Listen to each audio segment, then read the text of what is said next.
全款拿下33块钱一斤的牛腱子肉。平时的话，这个牛腱子不是拿来卤，就是拿来做酱牛肉或者是煮汤。今天咱们玩一点不一样的，切开好漂亮，切个3两下来，给它清洗干净。咱们要炒哈，第一步的话就是给它切成薄片。牛腱子炒就有一定的难度了，如果太厚了，炒出来肯定是不容易搞得烂的。牛肉码煨一点盐、胡椒粉、鸡精、花雕酒、毛油、葵花椒，码段的先给它腌制起来。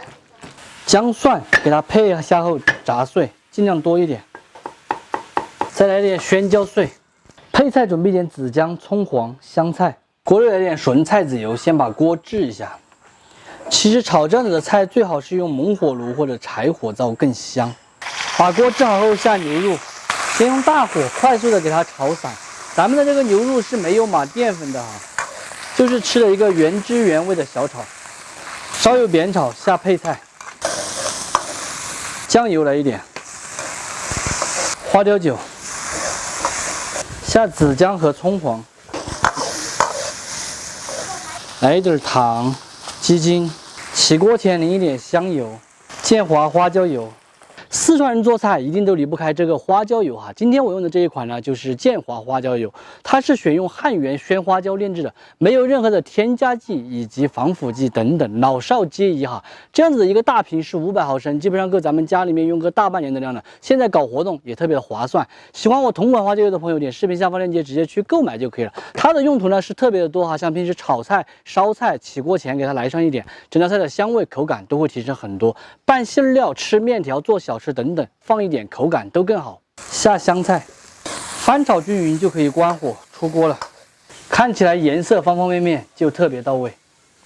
咱们今天的小炒牛腱子就做好了，真子炒出来牛肉特别的香，并且带着一点点微辣，超级的开胃下饭。牛肉吃起来不柴也不塞牙齿，方法特别简单，实用靠谱的川味小炒。喜欢的朋友可以收藏着，有时间的时候买2瓶建华花椒油回去告一下。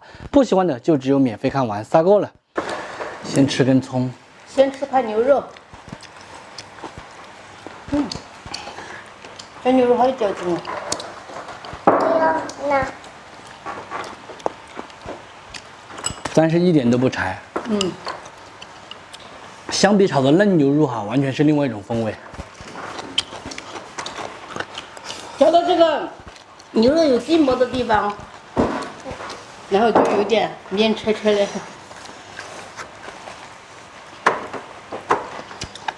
你一个人吃一盘菜呀？他就喜欢吃这个冬瓜干。我们吃肉肉了，你要不要？你看牛肉。哦，啊？